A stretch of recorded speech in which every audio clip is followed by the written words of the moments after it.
AJ ನ್ಯೂಸ್ಗೆ ಸ್ವಾಗತ. ಕೊಪ್ಪಳ ಜಿಲ್ಲೆಯ ವಿವಿಧ ಗ್ರಾಮಗಳಿಂದ ಆಗಮಿಸಿದ ಕೊಪ್ಪಳ ಜಿಲ್ಲೆ ಗದಗ ಜಿಲ್ಲೆಯ ಭಾರತೀಯ ಎಲ್ಐಸಿ ಸಂಸ್ಥೆ ಎಲ್ಲಾ ಪ್ರತಿನಿಧಿಗಳಿಂದ ಶ್ರೀ ಗವಿಮಠದ ಸೇವಾ ಕಾರ್ಯ ಮಾಡುವ ಮೂಲಕ ಶ್ರೀಮಠದ ಕೃಪೆಗೆ ಪಾತ್ರರಾಗಿದ್ದಾರೆ. ಬೆಳಗ್ಗೆ 10 ಗಂಟೆಗೆ 4 ಬಸ್ನಲ್ಲಿ ಸುಮಾರು 200ಕ್ಕೂ ಹೆಚ್ಚು 2 ಜಿಲ್ಲೆಯ ಎಲ್ಐಸಿ ಪ್ರತಿನಿಧಿಗಳು ಶ್ರೀ ಗವಿಸಿದ್ದೇಶ್ವರ ಮಠಕ್ಕೆ ಆಗಮಿಸಿ ಭಕ್ತಾದಿಗಳಿಗೆ ಮಹಾಪ್ರಸಾದ ಕೊಡುವ ಸೇವಾ ಕಾರ್ಯದಲ್ಲಿ ಪಾಲ್ಗೊಂಡಿದ್ದಾರೆ. 2 ಜಿಲ್ಲೆಯ ಎಲ್ಐಸಿ ಪ್ರತಿನಿಧಿಗಳು ಸಾಯಂಕಾಲ 5 ಗಂಟೆ ತನಕ ಸೇವೆ ಸಲ್ಲಿಸಿ ಮುರುಳಿ ತಮ್ಮ ಗ್ರಾಮಕ್ಕೆ ತೆರಳಿದ್ದಾರೆ. ಕರ್ನಾಟಕದ ಪ್ರಸಿದ್ಧವಾದಂಥ ಜಾತ್ರೆ ಅಂತಂದರೆ ಅದು ಕೊಪ್ಪಳ ಜಾತ್ರೆ.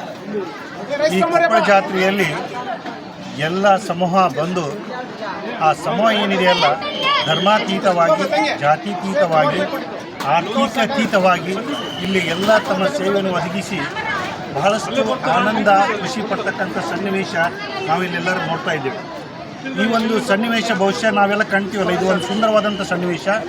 ಈ ಸನ್ನಿವೇಶ ಬಹುಶಃ ಇಡೀ ನನ್ನ ಜೀವನದಲ್ಲೇ ಇಂಥ ಒಂದು ಸನ್ನಿವೇಶ ಕಂಡಿದ್ದು ಸರ್ವಪ್ರಥಮ ಅಂತೇಳಿ ನನಗನ್ನಿಸುತ್ತೆ. ಈ ಒಂದು ಜಾತ್ರೆಯಲ್ಲಿ ನಮ್ಮ LICಯ ಒಂದು ಕಚೇರಿಯಿಂದ ನಮ್ಮ ಪ್ರತಿನಿಧಿಗಳು ಮತ್ತು ನಾನು ಬ್ರಾಂಚ್ ಮ್ಯಾನೇಜರು ಇಲ್ಲಿ ಬಂದು ನಾವು ಈ ಗವಿಸಿದ್ದೇಶ್ವರ ಒಂದು ಸೇವೆಗೆ ಪಾತ್ರ ಆಗಬೇಕಂತೇಳಿ ಇವತ್ತು ನಾವೆಲ್ಲ ಸೇರಿಕೊಂಡು ಒಂದು ಅಲ್ಪ ಒಂದು ಸೇವೆಯನ್ನು ಸಲ್ಲಿಸಲಿಕ್ಕೆ ನಮಗೆ ಅವಕಾಶ ಕೊಟ್ಟಂಥ ಈ ಗವಿಸಿದ್ದೇಶ್ವರದ ಮ್ಯಾನೇಜ್ಮೆಂಟಿಗೆ ನನ್ನ ವಂದನೆಗಳು ಸಲ್ಲಿಸುತ್ತಾ ಇಲ್ಲಿ 4 ಮಾತು ಮುಗಿಸ್ತೀನಿ. ನಮಸ್ಕಾರ. ಇದು ದಕ್ಷಿಣ ಭಾರತದ ಮಹಾಕುಂಭಳಿ ಎಂದೇ ಪ್ರಸಿದ್ಧಿಯಾದ ಕೊಪ್ಪಳದ ಶ್ರೀ ಗವಿಸಿದ್ದೇಶ್ವರ ಜಾತ್ರಾ ಮಹೋತ್ಸವದಲ್ಲಿ ಇಂದು LIC Gadag branch Gadag 1 LIC ಬ್ರ್ಯಾಂಚಿಂದ ನಾವೆಲ್ಲರೂ ಪ್ರತಿನಿಧಿಗಳು ಹಾಗೂ ಬ್ರ್ಯಾಂಚ್ ಮ್ಯಾನೇಜರ್ ಕೂಡಿ ಸೇವೆಗೆಂದು ಇಲ್ಲಿ ಬಂದಿದ್ದೇವೆ. ಈ ಸೇವೆಗೆಂದು ಎಷ್ಟು ಜನ ಬಂದಿದ್ದೇವೋ ಊಟ ಮಾಡಲಿಕ್ಕೂ ಅದಕ್ಕಿಂತ 10 ಪಟ್ಟು ಜನ ಬಂದಿದ್ದಾರೆ. ಅದೇ ರೀತಿ ಎಲ್ಲರೂ ಊಟ ಮಾಡಿದ ಸೇವೆಯಲ್ಲಿ ಯಾವುದೇ ಫಲ ಅಪೇಕ್ಷಿಸದೇ ಎಲ್ಲರೂ ಸೇವೆ ಮಾಡಬೇಕು ಅನ್ನೋ ಮನೋಭಾವದಿಂದ ಬಂದಿದ್ದಾರೆ. ಹಾಗೂ ಇಲ್ಲಿ ಯಾವುದೇ ಜಾತ್ಯತೀತವಾಗಿ, ಪಕ್ಷಾತೀತವಾಗಿ, ಧರ್ಮಾತೀತವಾಗಿ ಎಲ್ಲರೂ ಈ ಜಾತ್ರೆಯಲ್ಲಿ ಪಾಲ್ಗೊಂಡು ಈ ಹಬ್ಬವನ್ನು ಇನ್ನೂ ಗವಿಸಿದ್ದೇಶ್ವರ ಜಾತ್ರೆಯನ್ನು ಇನ್ನೂ ಹೆಚ್ಚು ರೀತಿಯಲ್ಲಿ ವಿಜೃಂಭಿಸುತ್ತಿದ್ದಾರೆ.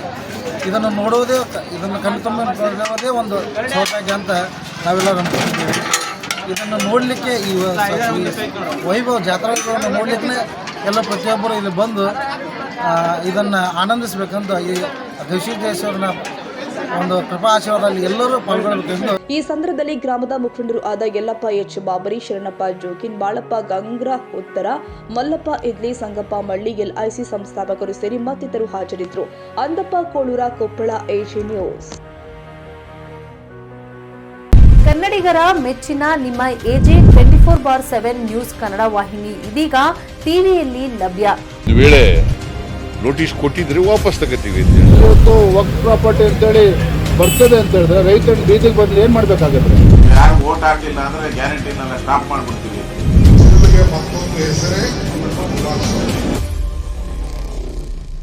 ಕರ್ನಾಟಕ ಮತ್ತು ದೇಶ ವಿದೇಶ 360 ಡಿಗ್ರಿ ಸುದ್ದಿ ಹಾಗೂ ಉತ್ತರ ಕರ್ನಾಟಕ, ಬೆಳಗಾವಿ, ಬಾಗಲಕೋಟೆ, ಧಾರವಾಡ, ಹಾವೇರಿ, ಗದಗ, ಬಿಜಾಪುರ ಜಿಲ್ಲೆಯ ಕ್ಷಣ ಕ್ಷಣದ ವಿವರವನ್ನ ಪಡೆಯುವುದಕ್ಕೆ ಎಜೆ 24/7 ನ್ಯೂಸ್ ಕನ್ನಡ ವಾಹಿನಿಯನ್ನ ಲೈಕ್ ಮಾಡಿ, ವಿಡಿಯೋಗಳನ್ನ ಶೇರ್ ಮಾಡಿ, ಕಮೆಂಟ್ ಮಾಡುವ ಮೂಲಕ ನಮ್ಮ ವಾಹಿನಿಗೆ ಸಹಕಾರ ನೀಡಿ ಮತ್ತು ಚಾನೆಲ್ ಅನ್ನ ಸಬ್ಸ್ಕ್ರೈಬ್ ಮಾಡಿ.